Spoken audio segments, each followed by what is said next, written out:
Alors nous voici à la dernière réunion de notre série.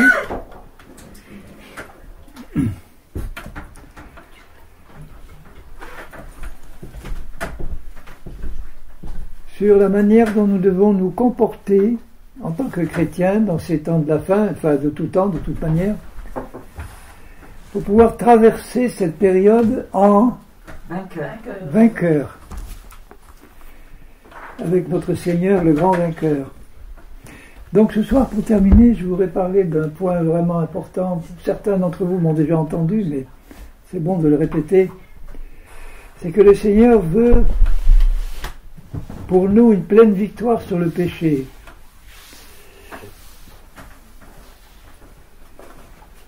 Et pour ça, il nous demande de marcher par l'esprit et non plus par la chair. Donc je vais expliquer tous ces mots.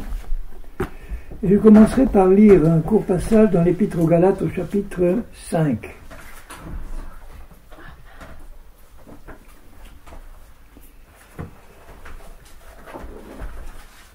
Et je lirai à partir du verset 13. Galates 5, 13. Frères, vous avez été appelés à la liberté. Seulement ne faites pas de cette liberté un prétexte de vivre selon la chair. Ça veut dire dans le péché. Mais rendez-vous par la charité, par l'amour, serviteurs les uns des autres. Car toute la loi est accomplie dans une seule parole. Dans celle-ci, tu aimeras ton prochain comme toi-même. Bon, c'est le commandement de Jésus, adressé à ses disciples, et par la suite, vous vous rappelez que le Seigneur Jésus a donné un commandement nouveau en disant « Aimez-vous les uns les autres comme moi je vous ai aimés. Oui. » C'est encore plus fort que ça. Oui. Mais si vous vous mordez et vous dévorez les uns les autres, ça c'est l'œuvre de la chair, prenez garde que vous ne soyez détruits les uns par les autres. Je dis donc, voilà le donc est important puisque ça veut dire, c'est la conséquence de ce qu'il vient de dire, marchez selon l'esprit. Et dans le grec, il n'y a pas de majuscule à esprit. Enfin, dans les manuscrits grecs, c'est ou tout en majuscule ou tout en minuscule. Donc on peut interpréter ceci. Marchez donc selon le Saint-Esprit qui est en vous et qui veut vous diriger. Et marchez aussi selon l'esprit, petit e, nouveau que nous avons reçu du Seigneur en faisant de nous une nouvelle créature. Parce que notre esprit régénéré est absolument conduit, contrôlé, dirigé par le Saint-Esprit qui habite à l'intérieur de notre esprit. Marchez selon l'esprit et vous n'accomplirez pas les désirs de la chair. Remarquez que la chair a des désirs. Dans l'épître aux Éphésiens, chapitre 2, il dit que la chair a des passions, la chair a des volontés, la chair a des pensées. Donc ça nous permet de réaliser que la chair fonctionne comme une personne qui a des désirs, des volontés, des pensées, et cette personne n'est pas nous. C'est pas de notre nature à nous. Dieu n'a pas recréé en nous une nature de péché. Donc la définition que Paul donne de la chair, je la lis avec vous dans Romains chapitre 8.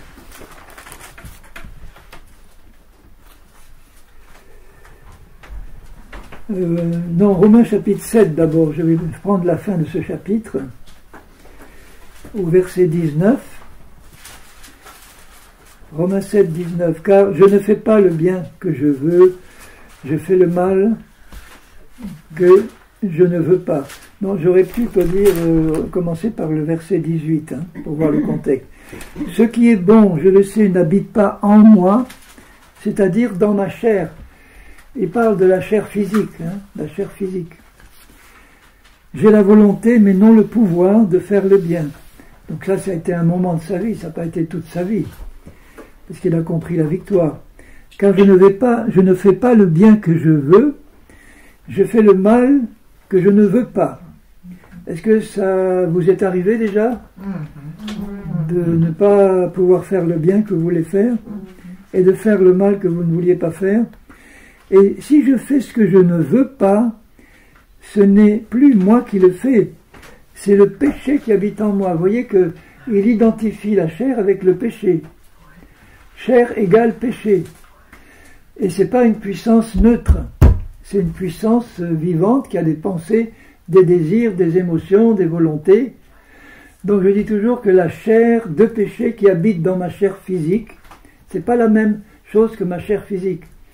C'est comme si ma main gauche, c'est mon corps physique, et collé à mon corps physique, il y a la chair de péché qui est là et qui habite dans mon corps physique. Et cette chair de péché, c'est comme une antenne de l'esprit de Satan, qui a les mêmes caractéristiques que l'esprit de Satan, orgueil, méchanceté, égoïsme, haine, et qui contrôlait notre vie avant notre conversion, et souvent après, quand on reste charnel. Il dit un peu plus loin, au verset 22, « Car je prends plaisir à la loi de Dieu, selon l'homme intérieur », là il parle de sa volonté, de son entendement, de son désir. Là c'est pas l'homme intérieur esprit, c'est l'homme intérieur dans sa personnalité humaine, mais je vois dans mes membres, dans mon corps physique, une autre loi qui lutte contre la loi de mon entendement, c'est la loi de mon intelligence qui veut faire le bien, et cette loi me rend captif de la loi du péché qui est dans mes membres. Et c'est la vie de tous les chrétiens sans exception au début de leur conversion. On arrive tous, on sort tous du contrôle de Satan, et lui, il sait qu'il garde dans notre corps physique une antenne de son esprit qui est là, qui ne peut pas quitter notre corps physique jusqu'à la mort ou jusqu'à l'enlèvement, mais il y a moyen d'être libéré de son contrôle, de son emprise, même si on n'est pas libéré de sa présence.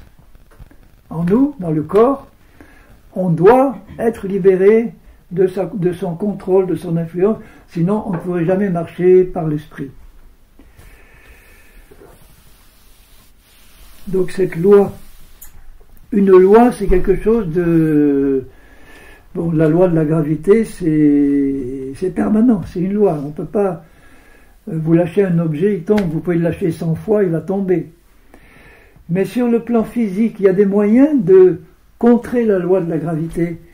Par exemple, un avion qui pèse plus lourd que l'air, si, selon le mouvement des ailes et la vitesse qu'il prend, il déclenche une puissance qui s'appelle la loi de l'aérodynamisme, qui fait qu'il arrive à contrer la loi de la gravité pour voler.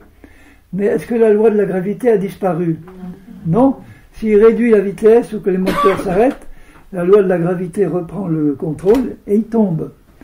Pour nous, c'est pareil. Nous avons dans notre corps une loi de péché qui tire vers le bas. Et si nous ne faisons pas ce qu'il faut faire pour échapper au contrôle de cette loi et prendre notre envol dans l'esprit, en entretenant constamment la vitesse spirituelle pour que la loi de péché soit annulée, eh bien nous allons tomber ou vivre par terre parce qu'on sera incapable de s'élever dans les hauteurs spirituelles.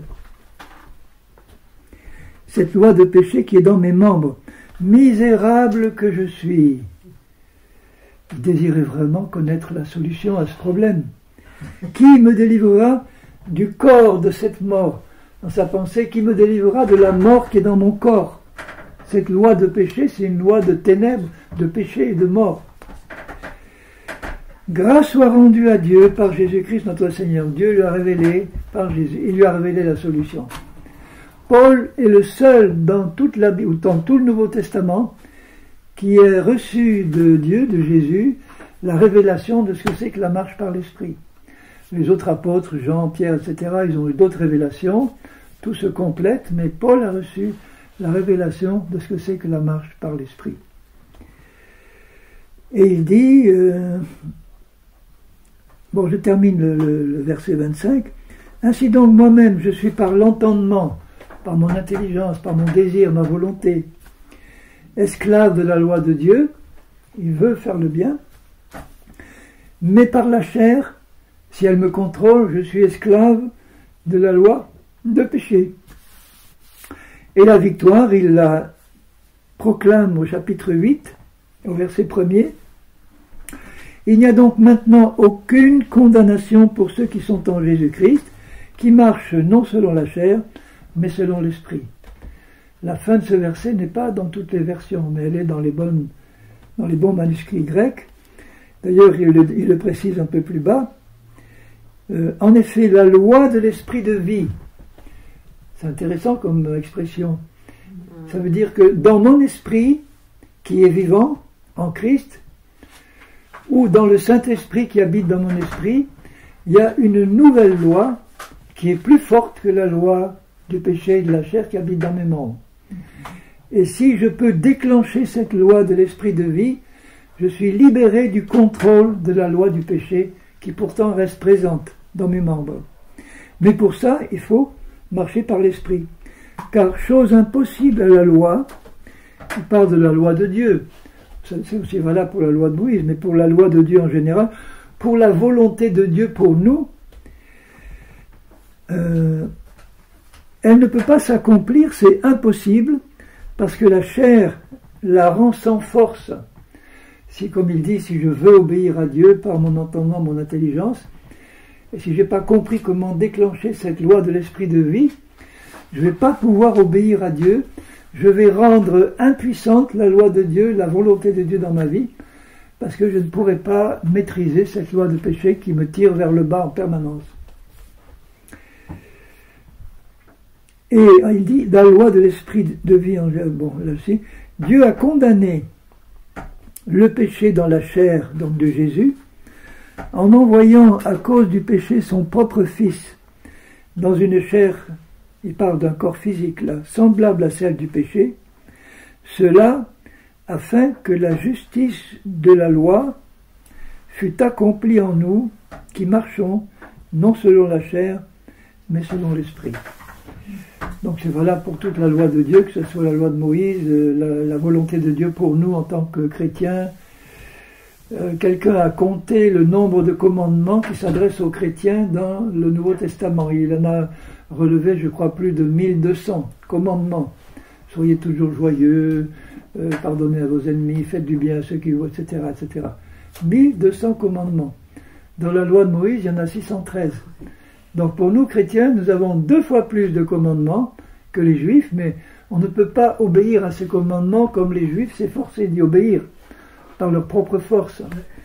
Nous obéissons par la foi en celui qui nous a rendus capables, naturellement, d'obéir à ces lois de Christ, pourvu que nous marchions par l'Esprit. Est-ce que Christ avait des difficultés à obéir à son Père? Est-ce qu'il se forçait en disant « il faut que j'y arrive » il ne disait pas « je sens dans mon corps une loi de péché qui me tire vers le bas ».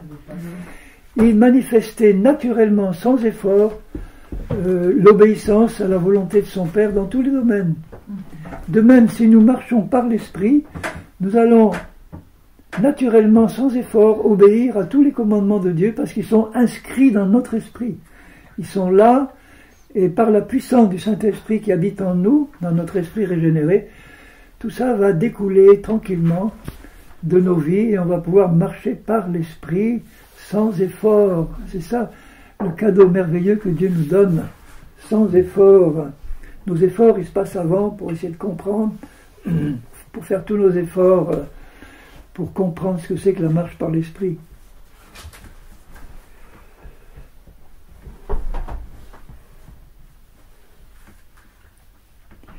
Alors, je passe à un autre passage de Paul, dans la première épître de Paul aux Thessaloniciens, 1 Thessaloniciens 5, verset 23.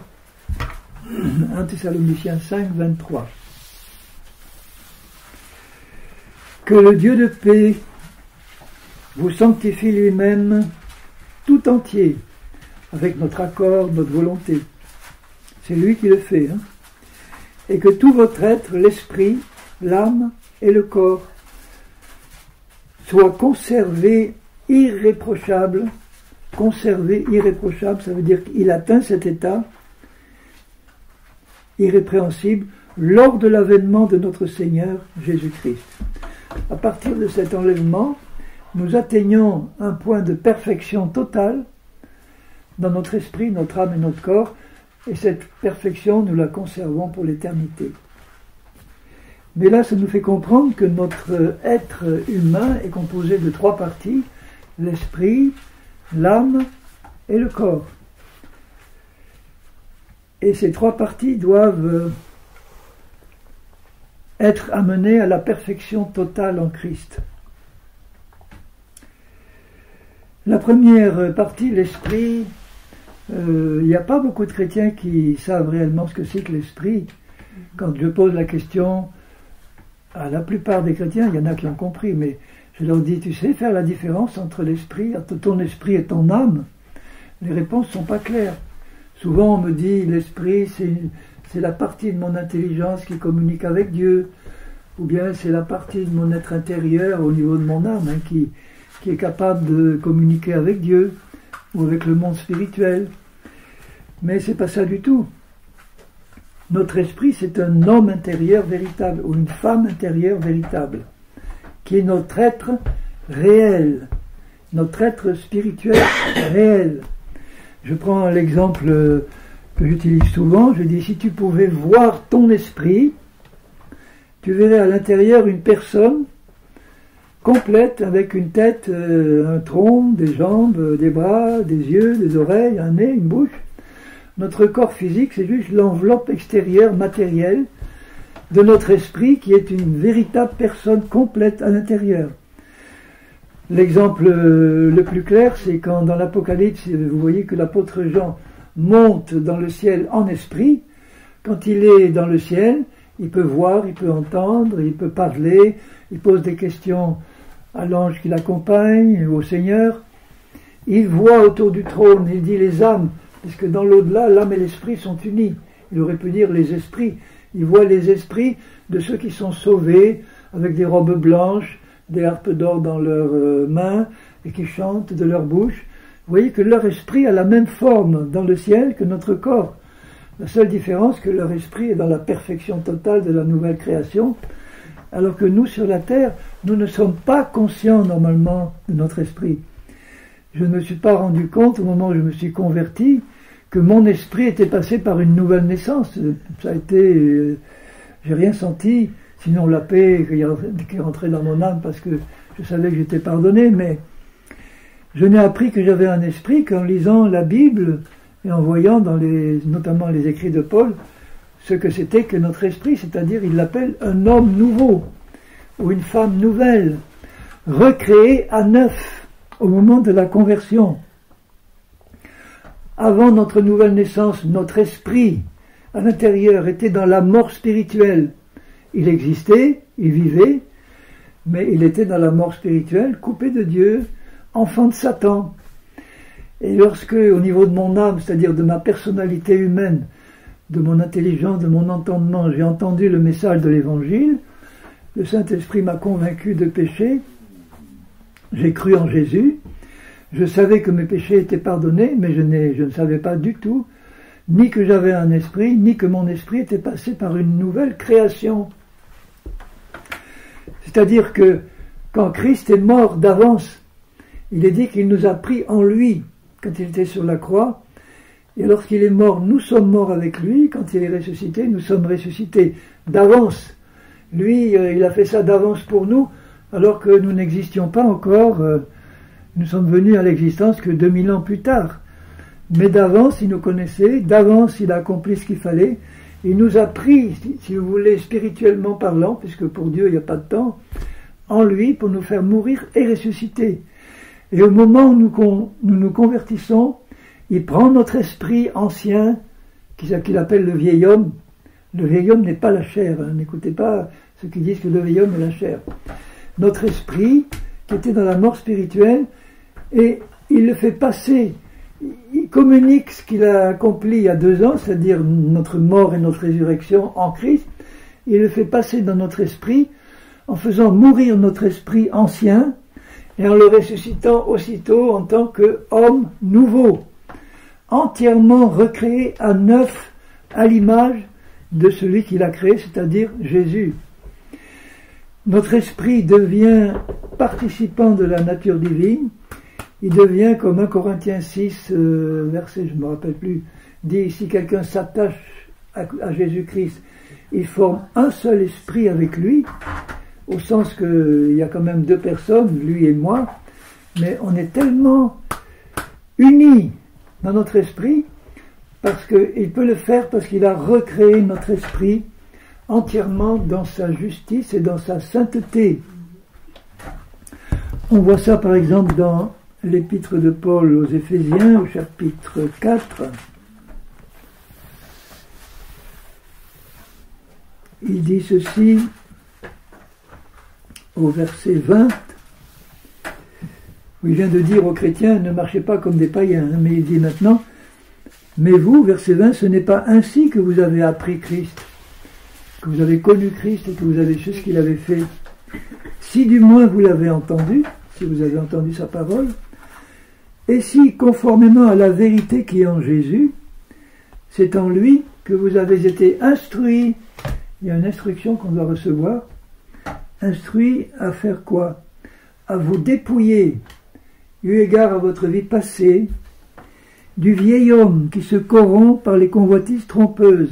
Alors certains me disent, mais comment ça se fait qu'il nous demande de nous dépouiller du vieil homme, puisque le vieil homme, il est déjà mort et ressuscité pour devenir un homme nouveau. Mais avant de mourir, le vieil homme qui était dans mon esprit, il a eu le temps de programmer dans mon âme des tas de choses mauvaises qui font qu'au niveau de mon âme, elle ressemble au vieil homme parce qu'elle a été conditionnée par le vieil homme, elle a pris des caractéristiques du vieil homme, mais le vrai vieil homme, il est déjà mort et transformé en homme nouveau.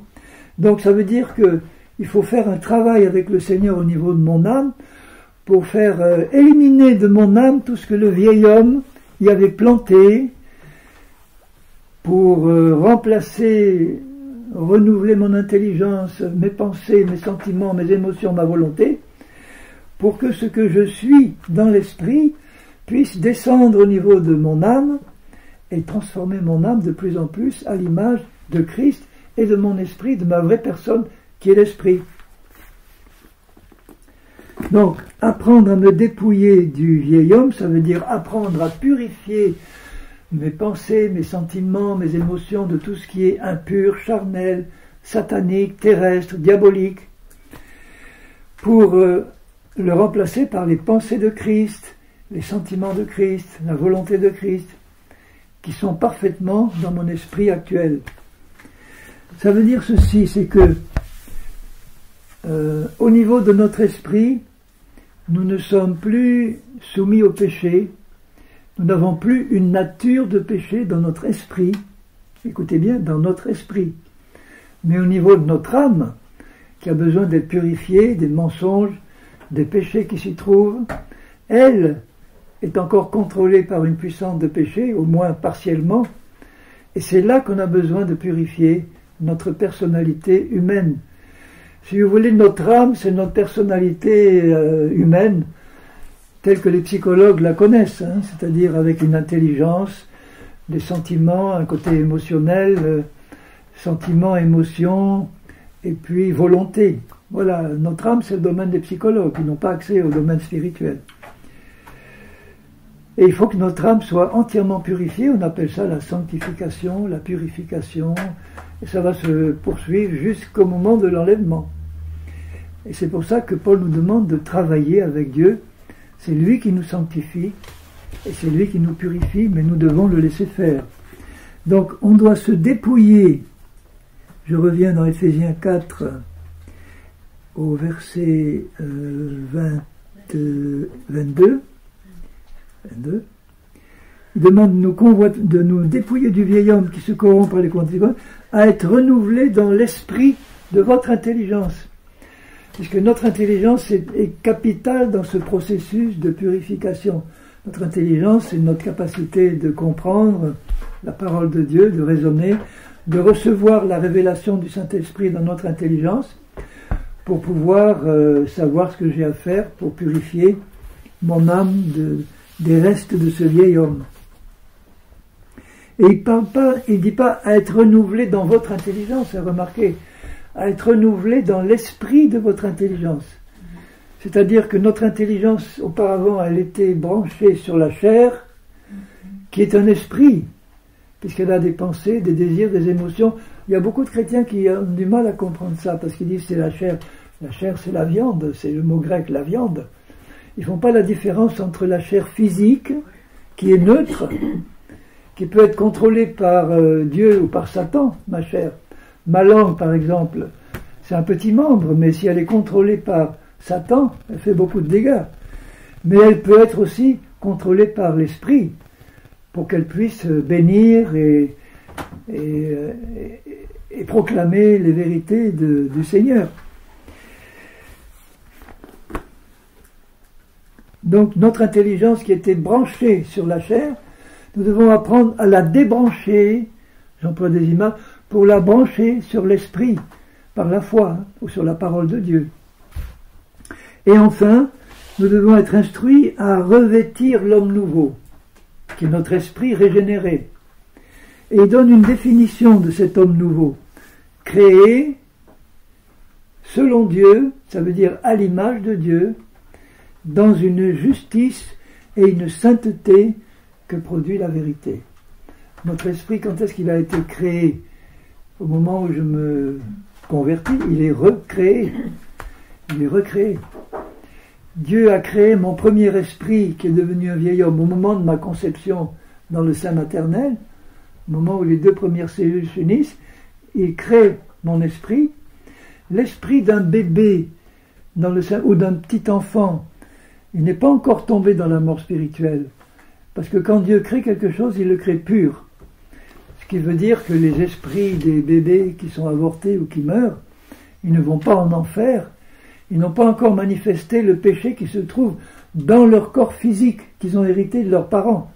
Les parents transfèrent le péché dans le corps physique, Dieu donne l'esprit, mais ce petit être, en grandissant, il va manifester la puissance de péché qui se trouve dans son corps, et à un moment donné, il va pécher consciemment pour la première fois. Bon, ça varie selon les enfants.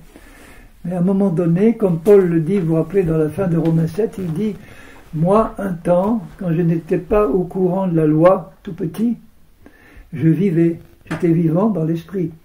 Mais quand j'ai été confronté au commandement de la loi et que j'ai désobéi consciemment, en sachant ce que je faisais, il dit « Je mourrai, je suis mort ». Or, il était physiquement vivant. Donc il dit « Il est mort spirituellement à ce moment-là ». C'est le passage obligé de tous les êtres humains. Personne ne peut résister à la puissance de péché qui est dans leur corps. Et à ce moment-là, on a tous besoin d'être sauvés et de passer par une nouvelle naissance. Mais j'aime beaucoup cette définition. Pour moi, je vous avoue que ça a été le déclic, ce petit passage-là, qui m'a fait comprendre la marche par l'esprit. Et pourtant, je l'avais lu avant, bien souvent, mais sans comprendre, sans réaliser. L'homme nouveau créé à l'image de Dieu dans une justice et une sainteté que produit la vérité. Et ça, c'est ton homme véritable. Actuellement, nous avons deux personnalités actuellement, malheureusement. Une personnalité dans notre âme qui est celle de notre vie passée, enfin je veux dire notre hérédité, notre éducation, notre culture, nos expériences passées, ont façonné une personnalité humaine avec ses qualités, ses défauts, ses caractéristiques. Mais cette personnalité-là est appelée à disparaître. On ne l'amène pas au ciel, hein, heureusement. Ça serait le bazar là-haut. Donc, cette personnalité, elle existe sur la terre, mais Dieu nous demande de la remplacer par l'homme nouveau, que nous sommes déjà dans l'esprit. C'est ce que Jésus dit à ses disciples dans les évangiles. Si quelqu'un veut être mon disciple, qu'il renonce à lui-même. Il ne parle pas du nouveau moi que nous avons reçu en Christ. Il parle de notre personnalité humaine. Qu'il renonce à lui-même, qui se charge chaque jour de sa croix. Alors quand je pose la question à un chrétien, je lui dis, qu'est-ce que c'est ta croix pour toi? Ben, c'est ma femme acariâtre. Ou c'est mon patron infernal. Ou c'est tel chrétien insupportable que je dois fréquenter tout le temps. Non, c'est pas ça la croix, ma croix, c'est pas ça. La croix, qu'est-ce que c'est? C'est un instrument de mise à mort. Il ne parle pas de la croix de Jésus. Il parle, charge-toi de ta croix. Alors, ma croix, moi, c'est un instrument sur lequel il faut que j'accepte d'être cloué pour mettre à mort tout ce qui est mauvais dans mon âme, dans ma vie, dans ma personnalité. Il y a plein de choses qui doivent être mises à mort là. Je dois faire passer toutes ces choses par la mort, offrir mon corps en sacrifice vivant à Dieu, pour que tout ce qui est mauvais, charnel, soit mis à mort et soit remplacé par ce qui vient de l'Esprit, c'est-à-dire la nature même de Jésus. Il y a, je lirai quelques versets qui définissent encore la nouvelle création. Dans 2 Corinthiens au chapitre 5, vous connaissez tout ça, mais c'est bon de le rappeler, 2 Corinthiens chapitre 5, au verset 17, 2 Corinthiens 5, 17, si quelqu'un est en Christ, donc c'est pas mon âme actuelle qui est en Christ, parce qu'elle est impure, rien d'impur ne peut rentrer en Christ, c'est pas mon corps physique qui est en Christ, parce que mon corps physique n'est pas ressuscité, c'est mon esprit qui est en Christ, parce qu'il ne peut laisser rentrer en lui que quelque chose qui est parfait, qui est saint comme lui. Rien d'impur ne peut entrer en Christ. Si quelqu'un est en Christ, il est une nouvelle création. Est-ce que quand je me suis converti, j'ai constaté que mon âme, ma personnalité humaine, passait par une nouvelle création? Pas du tout.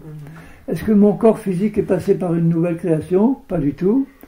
Je suis resté à peu près le même après ma conversion que avant, avec les mêmes qualités, les mêmes défauts. Pour ma part, j'étais beaucoup plus rempli de qualités que de défauts, à ma vue orgueilleuse. Et le Seigneur, il m'a fait comprendre que toutes les qualités humaines que je pouvais avoir dans mon ancienne vie devaient être absolument remplacées par les qualités de Christ. Parce que par exemple, j'étais patient avant de me convertir, plus patient que la plupart, et quand je me suis converti, j'ai dit au Seigneur, tu vois, dans ce domaine-là, j'ai pas besoin d'être... Ça va, on va travailler sur autre chose. Hein. Et le Seigneur, qu'est-ce qu'il a fait pour me montrer? Il a placé à côté de moi un chrétien insupportable. Un chrétien. Et là, j'ai vu que ma belle patience humaine, non. Elle devait être remplacée par la patience de Christ, qui, elle, est parfaite. Et donc, une autre définition, alors, si quelqu'un, il est une nouvelle créature, mais les choses anciennes sont passées dans l'esprit. Dans mon âme, il y a encore plein de choses qui ne sont pas passées. Toutes choses sont devenues nouvelles dans l'esprit.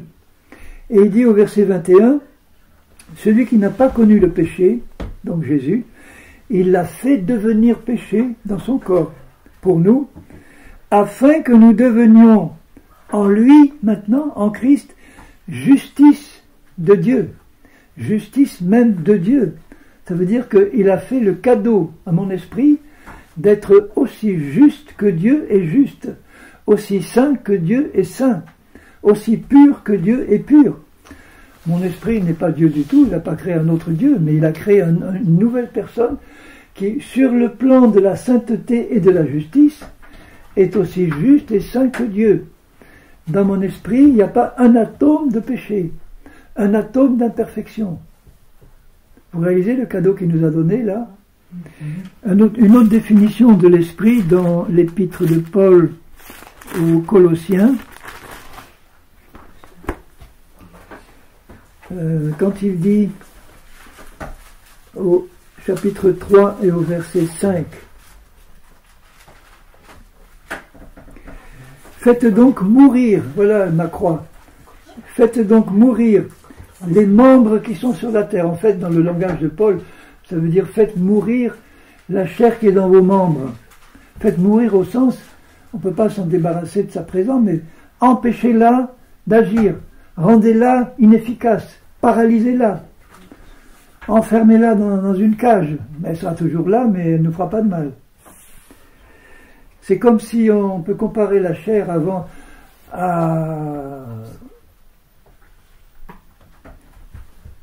à un criminel méchant ou à une criminelle méchante qui habite dans ma maison, qui peut circuler partout comme elle veut, qui me contrôlait avant comme elle le voulait. Maintenant j'ai compris que cette étrangère-là qui habite dans ma maison, il ne faut pas que je la laisse circuler maintenant. Hein. Je vais la mettre à la cave, enfermée à clé, dans le coin le plus profond. Elle aura beau crier, sors-moi de là, je t'en prie. Non, tu restes enfermé, tu es là, je ne peux pas me débarrasser de toi, mais je te laisse plus circuler dans ma maison. Maintenant, je vais être tranquille. Faites mourir les membres qui sont sur la terre. Impudicité, impureté, c'est encore une liste des œuvres de la chair. Hein. Impureté, les passions, les mauvaises, les mauvais désirs, la cupidité, qui est une idolâtrie. C'est à cause de ces choses que la colère de Dieu vient sur les fils de la rébellion, qui ne sont pas convertis, parmi lesquels vous marchiez autrefois lorsque vous viviez dans ces péchés. Mais maintenant, renoncez par la foi. C'est ça mettre à mort, c'est ça porter ma croix. Renoncer, mais je ne peux pas renoncer par ma volonté. Je ne peux pas renoncer par ma détermination. Je renonce par la foi.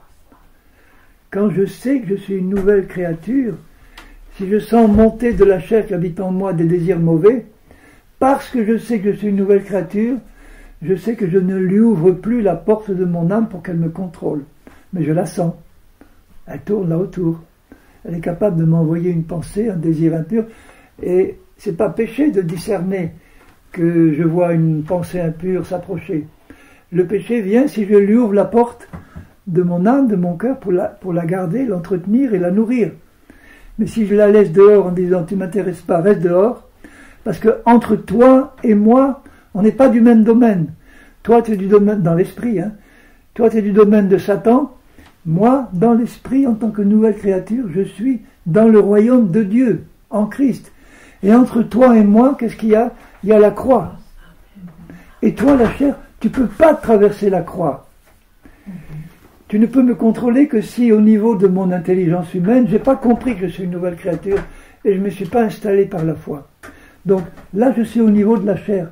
Et là elle me contrôle. Et là j'ai à lutter. Or, il est bien dit qu'on n'a pas à lutter contre la chair et le sang. Si on est dans la bonne position, on ne peut lutter contre le taureau méchant que si on est dans l'arène avec lui. Tandis que si on est dehors et qu'il y a une barrière entre lui et nous, il a beau faire le méchant, il ne me touchera pas. Et la distance entre lui et moi, elle est très mince, l'espace de la croix. Je vous ai raconté cette image, mais j'aime bien la raconter. J'ai amené un de mes petits-enfants dans un aquarium dans le sud de la France, où il y avait des immenses aquariums, notamment l'aquarium des requins, et il y avait un tunnel qui traversait le grand aquarium. Donc on était entouré des requins, mais nous on était à l'abri dans le tunnel, il y avait du verre épais. À Lausanne, il y a aussi ça. À Lausanne, il y a aussi ça. Oui, ça existe. Donc on était là et je vois la tête de mon petit-fils. Grand-père, regarde le requin, il est là, il est méchant, je veux sortir. Je lui dis, mais entre lui et moi, il y a un verre épais. Tu risques rien. Ah oui, mais quand même. Bon, les chrétiens, c'est pareil.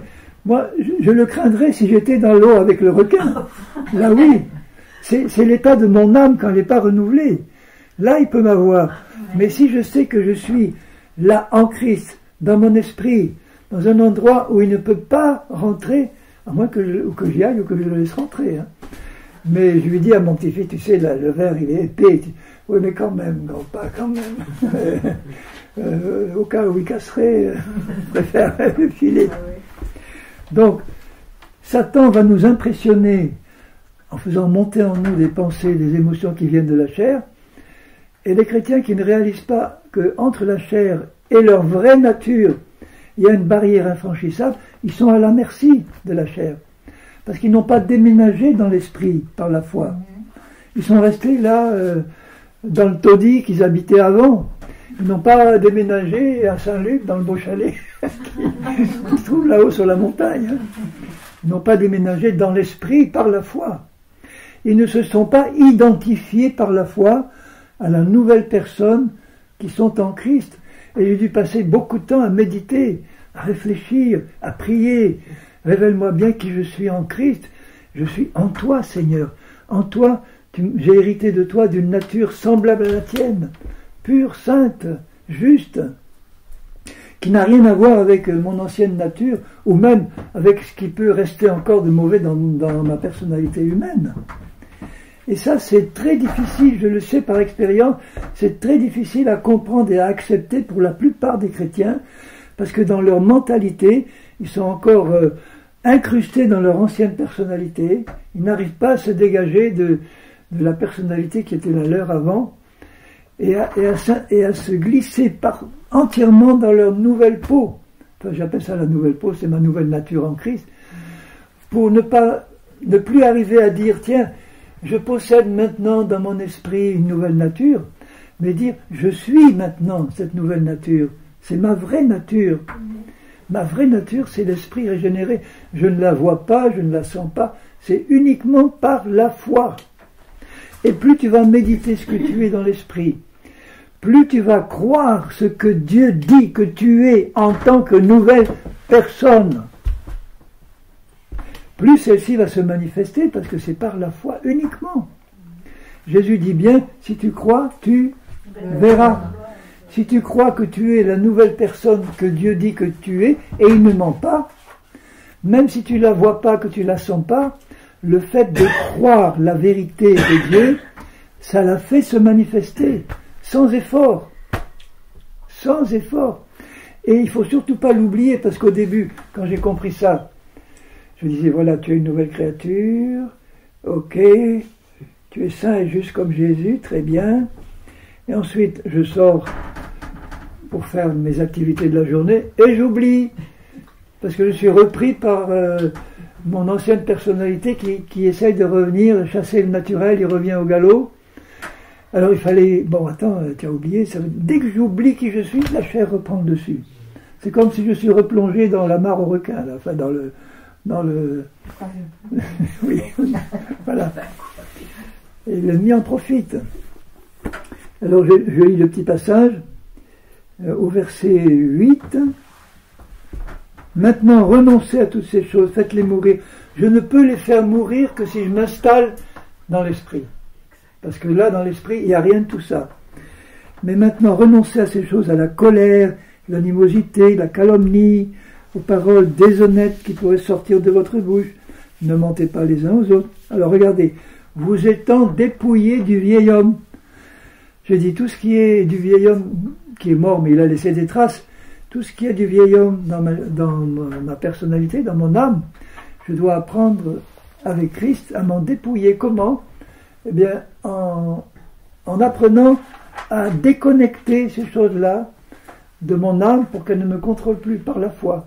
C'est-à-dire que quand, par exemple, il y a une pensée de colère qui vient, ou une pensée d'amertume, tout ce qui vient de la chair, je dois d'abord m'installer dans l'esprit par la foi et y vivre en permanence par la foi. Sinon, ça ne marche pas. Et ça a été un sujet de prière constant pour moi. Seigneur, révèle-moi vraiment qui je suis dans l'esprit. Révèle-moi ce que je suis en tant que nouvelle créature. Pas que ce soit simplement une compréhension intellectuelle, mais quelque chose que je vis dans mon cœur. C'est une vérité qui est incrustée là de plus en plus clairement. Et surtout, aide-moi à ne pas l'oublier tout au long de la journée, parce que l'ennemi va essayer de me distraire. Il y a les enfants qui hurlent, il y a le chien qui a renversé le chat, ou le chat, je sais pas, enfin bon. Alors tout de suite, on commence à déclencher les vieux réflexes, à s'énerver, à stresser, et hop, on a oublié qu'on était une nouvelle créature. Vous avez déjà vu Jésus stresser ou s'énerver, même quand il chassait les marchands du temple, c'était pas l'énervement charnel, hein. C'était une sainte colère divine, c'est la seule qui est permise. Sainte colère divine. Donc là, c'est l'esprit qui conduit. Vous étant dépouillés du vieil homme et de ses œuvres, et ayant revêtu l'homme nouveau, il donne encore une définition, qui est collé à Christ, un seul esprit, qui se renouvelle dans la connaissance. Mon esprit a une connaissance parfaite de Jésus, parce qu'il est en plein en Christ, dans la révélation. Vous imaginez que mon esprit est assis dans les lieux célestes en Christ, à la droite du Père. Est-ce que j'en suis conscient ? Pas du tout. Mais je sais que c'est la vérité, parce que c'est la parole qui me le dit. Donc si je médite tous les versets qui parlent de ma nouvelle nature, de mon esprit, c'est une vérité qui s'incruste de plus en plus dans mon âme et sur laquelle j'attache ma foi et je vois les effets se produire naturellement dans ma vie. Ma nouvelle nature se manifeste de plus en plus naturellement parce que est-ce qu'un pécheur fait des efforts pour pécher? Pas du tout, c'est sa nature. Il va faire des efforts pour essayer de le contrôler ou de faire bonne figure. Mais est-ce qu'une créature parfaite peut faire des efforts pour manifester sa perfection, parfaite en justice et en sainteté? Non. Si je suis capable de croire par la foi que Dieu m'a donnée, sans douter que je suis vraiment la créature juste et parfaite, sainte, que je suis dans mon esprit, je n'ai pas encore atteint la perfection dans mon âme et dans ma vie pratique. C'est en cours et ça va se poursuivre jusqu'à l'enlèvement. Mais je peux marcher très vite dans la sanctification si je m'installe par la foi dans ma nouvelle nature et que je demande l'aide constante de Jésus pour ne pas l'oublier, pour que cette révélation soit de plus en plus claire. Je vais marcher de plus en plus dans la foi, dans ce que Dieu dit que je suis, dans ma nouvelle nature. Et à ce moment-là, ça sera naturel de me débarrasser de ces haillons qui traînent encore là au niveau de mon âme, de ces imperfections, de ces choses mauvaises. Si vous demandez à quelqu'un de misérable de se dépouiller de ses haillons, il ne va pas pouvoir le faire parce qu'il n'a rien d'autre à se mettre dessus. Mais si vous lui présentez des nouveaux vêtements en lui disant maintenant débarrasse-toi de tes haillons, il va dire ok, maintenant je peux. Il va prendre ça, aller se changer, et il va arriver en disant voilà, je me suis revêtu de mes nouveaux vêtements. Ils sont visibles maintenant parce que par la foi je m'en suis revêtu.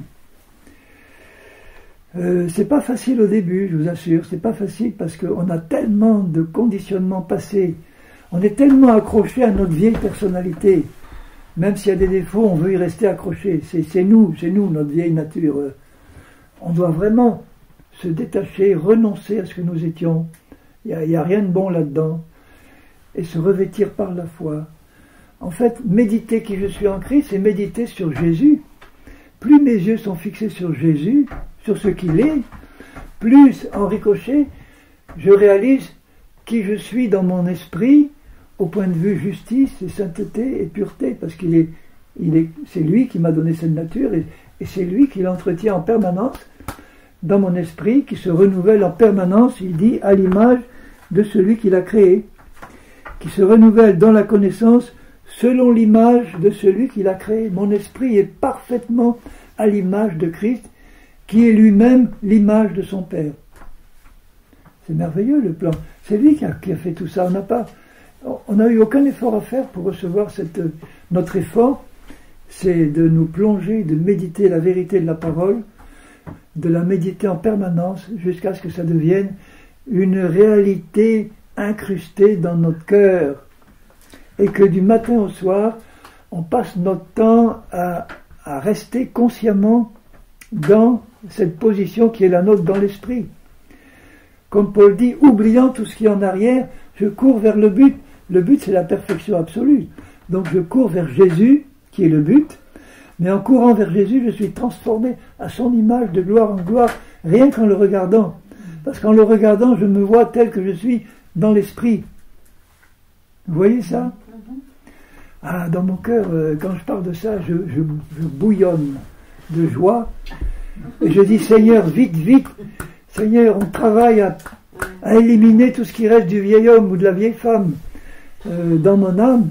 Je veux pas qu'il y ait quoi que ce soit dans mon âme qui reste et qui n'est pas à l'image de ce que je suis dans l'esprit. Je veux que ma nouvelle nature, qui est la tienne, se manifeste au plus vite, dans tous les moments de la journée et de la nuit. Et alors, je ne vais plus m'énerver, je ne vais plus stresser, je ne vais plus me mettre en colère, je ne vais plus m'impatienter. Et ça, c'est aller de progrès en progrès. Mais ça peut aller très vite, si on a la foi pour le croire vraiment. Je vous ai raconté l'histoire de mon ami paraguayen, le pasteur que j'ai connu là-bas, Je vous l'ai raconté, et en quelques mots je le rappelle. C'était un pasteur que j'ai connu au Paraguay, et qui me dit: qu'est-ce que tu viens faire au Paraguay? Je viens prêcher la croix et la marche par l'esprit. Mais nous aussi on prêche la croix. Donc viens dans mon église, nous prêcher ce que tu prêches, pour qu'on voit s'il y a une différence. Donc pendant 1h30, j'ai prêché ce que je vous dis maintenant. En 1h30, j'ai eu le temps de bien expliquer, et je vois toujours ce pasteur là au deuxième rang, les yeux fixés sur moi, les yeux noirs, un Indien des Andes, cheveux noirs, yeux noirs, immobile. Je pouvais me dire, ça n'a pas l'air de bien passer, d'après la tête qu'il fait. Mais il était fixé, mais alors, une attention, il était fixé, et à la fin, il se précipite vers moi, les larmes aux yeux. Et il me dit: écoute frère, j'ai 40 ans de vie chrétienne, j'ai 5 ans de séminaire de théologie aux États-Unis, c'est la première fois de ma vie que j'entends ce message. Il me dit: et aujourd'hui je suis né de nouveau. Alors je lui dis: non, c'est peut-être tellement fort que tu as l'impression d'être né de nouveau, mais ne me dis pas que tu es... Et c'était un ministère puissant au Paraguay, d'apôtre. Il me dit: non, je suis né de nouveau aujourd'hui. Je n'ai pas insisté, bon. Mais lui, il a compris par la révélation de l'Esprit, il a compris qu'il était une nouvelle créature à l'image de Jésus, il l'a cru, et son caractère qui était très dur, légaliste, religieux, a été complètement changé instantanément. Au point que sa femme ne l'a pas reconnu. Quand il est rentré, elle me dit: mais c'est pas mon mari, ça, c'est... il a la forme, mais c'est pas lui. Pas lui. Mais il a dit: écoute, tu fais chambre à part, moi je dors pas avec toi, tu fais chambre à part. Mais quand elle a vu la différence, lui c'était le lion rugissant, c'était il était très légaliste et religieux, son église ça devait marcher droit et pas question de... Bon. Et quand elle a vu le changement, elle dit: bon, je le reprends. Je le reprends parce qu'il est tellement changé du lion rugissant, il était un agneau doux. Et il a tout compris. Il a dit: maintenant je vais arroser le Paraguay de la nouvelle parce qu'il faut que tout le monde connaisse ça. Et je me rappelle avec émotion le dernier jour où il a fait prêcher son fils qui avait 17 ans, qui déjà commençait à exercer un ministère. Et je vois ce jeune homme devant tout le monde dire en larmes, enfin il était ému, en disant à tout le monde: vous savez, j'avais un père, maintenant j'ai un ami. C'est le plus beau compliment. Tellement son père avait été changé, parce qu'il me racontait, le fils, que parfois il voyait son père rentrer à la maison comme ça, la tête. Tous les enfants allaient se réfugier dans le four à pain qui était dans la cour, parce qu'il disait: ça va barder dans la maison. Hein. Et là, plein d'amour, de douceur, immédiatement le fruit de l'esprit qui est déjà tout entier dans mon esprit, manifesté. Bon, il n'était pas arrivé à la perfection encore, hein, mais ça avait été tellement profond, rapide, que moi ça m'a encouragé à croire qu'il est possible que ça se manifeste vite, même si ce n'est pas encore parfait, mais vite, d'une manière vraiment, vraiment puissante, à partir du moment où on comprend et où on croit de tout cœur qu'on est vraiment la nouvelle personne que Jésus dit que nous sommes en lui.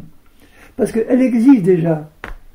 Alors, la faire rester dans son trou là-dedans, c'est dommage que tous les chrétiens nés de nouveau, ils ont à l'intérieur ce trésor dans un vase de terre, et que ce trésor, il n'arrive pas à sortir parce que le vase de terre, il est trop solide et il faut le casser. Vous vous rappelez la parabole du grain de blé? Quand Jésus dit: si le grain de blé ne tombe en terre et ne meurt, il ne peut porter du fruit. En fait, c'est pas le grain de blé qui meurt, c'est la coquille. La coquille, c'est la chair, c'est le vieil homme du grain. Et quand le grain va dans la terre, qu'est-ce qu'il faut pour faire détruire la coquille? Il faut de l'eau. Il faut le Saint-Esprit pour nous. Quand le Saint-Esprit, l'eau de la parole et l'eau de l'Esprit arrose la graine qui a été plantée, enfin la graine qui est là, c'est-à-dire la chair qui entoure l'Esprit qui est dedans, cette graine, elle se dissout, elle pourrit, et qu'est-ce qui sort là? Le merveilleux germe de mon esprit qui commence à produire le fruit de l'esprit. 60, 30, 60, 100 pour 1. Il faut que cette coquille-là soit brisée, soit mise à mort, soit détruite. Et le Seigneur, il ne peut pas le faire sans notre participation. Parce que c'est par la foi que ça se fait. Si il le faisait tout seul, bon, imaginez que le jour de ma création, de ma conversion, boum, il manifeste totalement la nouvelle nature que je suis dans ma personne. C'est impossible. Parce que pour ça, il faudrait que mon corps passe par une résurrection. Il faudrait que la puissance de la chair qui est là-dedans et dans mon âme soit immédiatement ôtée au moment de ma conversion, et ça, il ne peut pas. Parce que ce n'est pas le temps de la résurrection, ce n'est pas le temps de l'enlèvement. Au moment de l'enlèvement, il va ôter de mon corps physique la puissance de péché, la chair qui s'y trouve, mon corps va devenir immortel, et ce qui restait dans mon âme d'imperfection de la chair va être aussi enlevé, et je vais me retrouver dans un état de perfection absolue. Et c'est dans cet état de vierge pure, sans ride ni tache, que nous allons monter. Avant, je me disais, s'il faut que j'atteigne l'état de vierge pure, sans tache ni rien avant de monter, ça risque de durer. C'est-à-dire, si tu reviens dans un an, je ne sais pas si j'aurai fini le travail avec toi. Donc, d'ici l'enlèvement, sachant qu'au moment de l'enlèvement, la touche finale sera faite par le Seigneur. Il va enlever la chair de mon corps et de mon âme. Mais d'ici là, je ne dois pas perdre mon temps à me dire, par exemple, puisque ça sera fait à la fin, bon, maintenant, on s'en occupe pas, mangeons, buvons, ça sera fait. Non, parce que ça risque justement de ne pas être fait.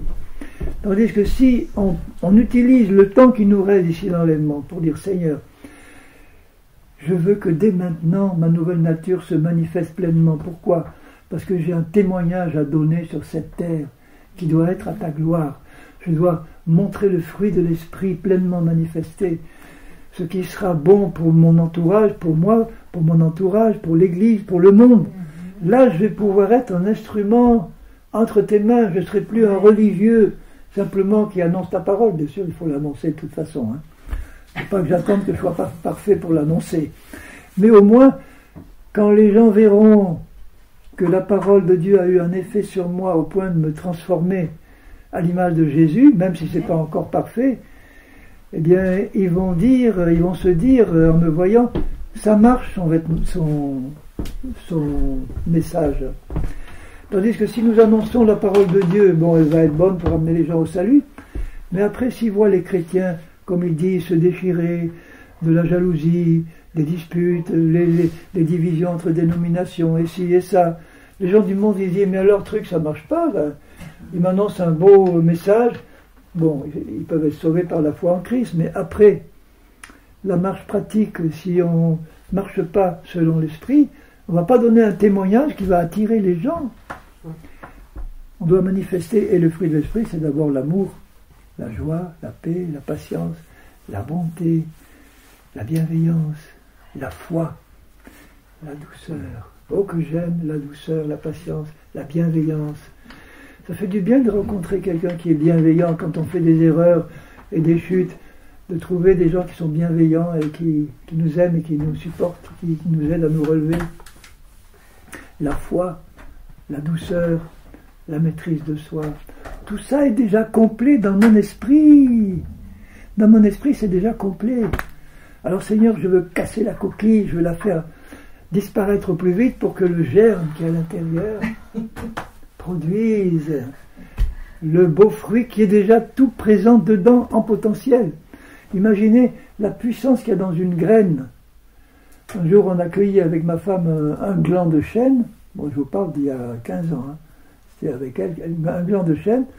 Je l'ai planté dans mon jardin. Et maintenant, c'est un arbre qui fait déjà 7-8 mètres de haut, qui est déjà bien formé. Et tout ça était en potentiel dans ce petit grain-là. Alors c'est pareil pour nous. Tout ce qu'il y a en potentiel dans notre esprit, quand ça se manifeste, il y a toute la beauté de la nouvelle création qui se manifeste aux yeux de tous. Alors je vais terminer encore par quelques petits versets. Regardez dans la première épître de Jean. Première épître de Jean. Chapitre 4.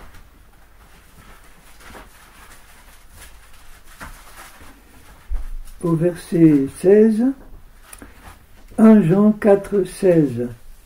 Nous avons connu l'amour que Dieu a pour nous, et nous y avons cru. Dieu est amour. Celui qui demeure dans l'amour demeure en Dieu, et Dieu demeure en lui. Et il ajoute un verset qui est très fort, il dit « Tel il est, Dieu, Jésus, tel nous sommes présents, pas nous serons, nous sommes aussi dans ce monde. » Alors, dans quelle partie de mon être nous sommes tels que Dieu est? Dans notre esprit uniquement. Donc le chrétien qui marche par l'esprit, dans la foi, dans ce qu'il est déjà dans son esprit, il va manifester l'amour qui est dedans. Tel il est, tel nous sommes dans ce monde. C'est en cela que l'amour est parfait en nous. Parce que l'amour de Dieu est parfait dans mon esprit. Et si je crois que je suis déjà maintenant dans mon esprit, parce que je ne suis pas encore pleinement dans mon âme et dans mon comportement de tous les jours, mais le fait de croire que je suis tel qu'il est, et je ne peux l'être que dans mon esprit, parce que c'est au présent, le fait de le croire, ça manifeste l'amour qui est déjà parfait dans mon esprit, et je le manifeste dans ma vie pratique. Afin que nous ayons de l'assurance au jour du jugement, la crainte est dans la chair. On n'a pas reçu un esprit de crainte, mais un esprit de force, d'amour et de sagesse. Et ça, c'est la définition de notre esprit. Alors, il y a de quoi se réjouir par la foi, n'est-ce pas? Est-ce que vous avez le désir ardent de déménager vraiment? Il y a un frère qui a beaucoup déménagé ici. Hein. Mais maintenant, moi je crois que j'ai déménagé peut-être une 40aine de fois dans ma vie. Bon, pour ça je suis attaché à rien, ni nulle part. Bon. Mais il y a un déménagement qui doit être définitif. Celui-là, c'est dans l'esprit qu'on doit déménager, par la foi. J'appelle ça déménager, ça veut dire, Seigneur, je crois, révèle-moi par ton esprit et ta parole la beauté de ta nouvelle création. C'est pas moi qui l'ai fait, j'ai rien fait pour mériter, rien. Mais tu m'as donné ce cadeau, que maintenant, dans mon esprit, il n'y a plus de nature de péché comme je l'avais avant. Mais dans mon âme et dans mon corps, le péché, il y en a encore. De l'imperfection, il y en a encore. Et le fait de comprendre qui je suis dans l'esprit vraiment me fait dire, Seigneur, il faut absolument que tout ça se manifeste. Je ne peux pas laisser tout ça au fond. Je ne peux pas passer ma vie comme tant de chrétiens arrivent à la mort. Ils ont eu une vie chrétienne, bon, c'était pas des mécréants, mais souvent ils ont tourné en rond dans leur désert. Bon, ils ne perdent pas leur salut pour ça, parce que le fait d'être charnel, bon, ça nous incite à demander pardon quand on pêche et quand on manifeste les œuvres de la chair. Mais c'est pas satisfaisant comme vie de pécher, de demander pardon. Bon, il faut le faire, sinon ça va pas. Mais je me dis, il faut aller plus loin, Seigneur, il faut que tu m'apprennes à ne plus pécher. Et je terminerai par un verset, puisqu'on est dans la première épître de Jean, au chapitre 3 et au verset 9. 1 Jean 3, 9. Quiconque est né de Dieu ne pratique pas le péché. Ça, on peut le comprendre. On peut pécher, enfin, c'est pas une obligation. Il est possible et on pêche. Hein. Même les péchés qu'on ignore, il y en a encore pas mal. Hein. Donc, quiconque est né de Dieu ne pratique pas le péché parce que la semence de Dieu, la parole de Dieu, et puis la vraie semence de Dieu, c'est aussi la graine qu'il a plantée dans mon esprit, la nouvelle nature que je suis, dans laquelle l'esprit habite de Dieu. Quiconque est né de Dieu ne pratique pas le péché parce que la semence de Dieu demeure en lui, et il ne peut pas pécher, parce qu'il est né de Dieu. Moi, quand j'ai lu ça la première fois, je me dis, c'est quand même fort, Seigneur. Et les diables en profitaient pour dire, tu pêches encore, donc tu n'es pas né de Dieu.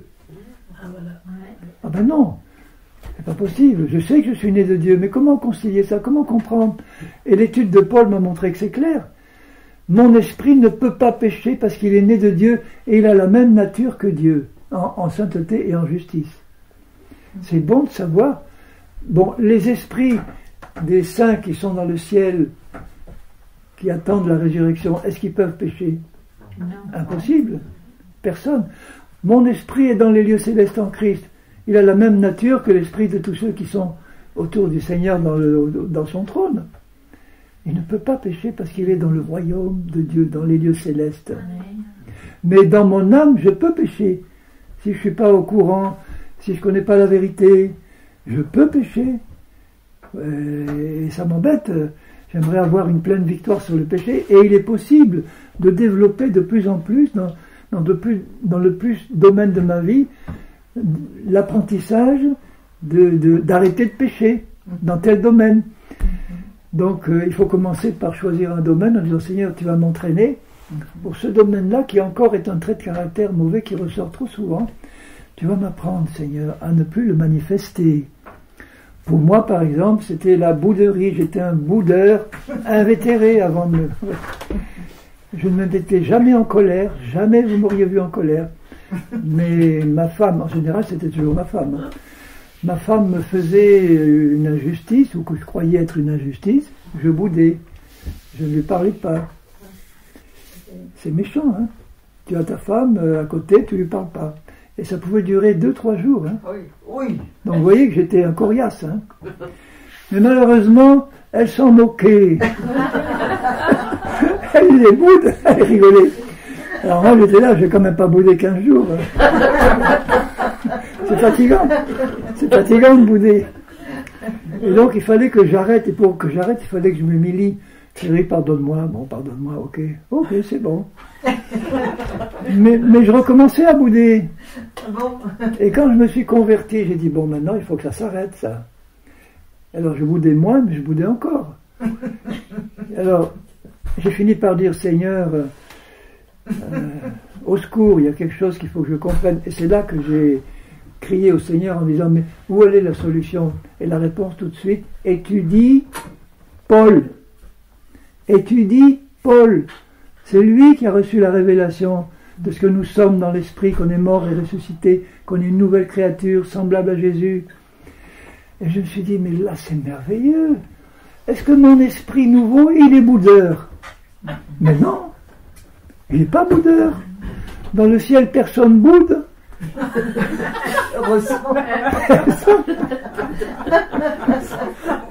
Donc j'ai dit Seigneur, ça y est, j'ai compris. Je me suis identifié sur cette partie-là. Je me suis identifié, j'ai dit, je ne suis pas boudeur dans la nouvelle personne que je suis. Ça a été réglé immédiatement. Alors que pas. Avant, il fallait que je fasse un effort. Ma femme me faisait les mêmes que je croyais être. Il y avait la tentation de bouder qui venait, mais je me rappelais, attention, cette tentation de bouder, ça ne vient pas de toi, ça ne vient pas de ta vraie nature. Donc je la regardais en disant, tu ne m'auras pas cette fois. Tu ne m'auras pas. Je regarde la tentation, je dis, tu ne m'auras pas parce que je sais que je suis dans une nature nouvelle qui ne boude pas. Mais il fallait que je garde cette foi en permanence, parce que je reconnais qu'à certaines fois, je l'ai oublié, et j'ai recommencé à bouder, mais ça a duré 5 minutes. Parce que là, j'ai dit, ah, ça y est, je suis retombé, j'ai oublié un temps, Seigneur, je me repens, pardon, et je me remets dans ma position spirituelle qui est la mienne. Donc, vous voyez, il y a un apprentissage pour bien le savoir, bien le croire, et y rester le plus souvent possible, jour et nuit. Et le caractère de Christ se développe et se manifeste dans ma vie. Et c'est merveilleux comme vie, parce que ça se manifeste sans effort. S'il fallait s'efforcer de plus bouder, j'y arrivais jamais. Impossible. On ne peut pas s'efforcer de marcher par l'esprit. On marche naturellement par l'esprit, par la foi, dans ce que Christ a accompli. Alors gloire à son nom, gloire à Jésus, gloire à toi Seigneur, pour l'œuvre de nouvelle création, parce que quand il est ressuscité, nous sommes ressuscités avec lui dans l'esprit.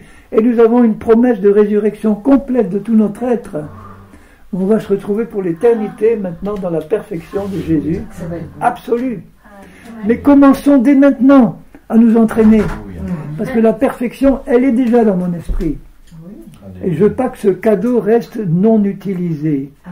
Je veux apprendre avec le Seigneur de rester en permanence dans l'esprit, en permanence. Et là maintenant vous pouvez me marcher sur les pieds, je ne bougerai plus. Au nom de Jésus. Amen et amen. Merci Seigneur.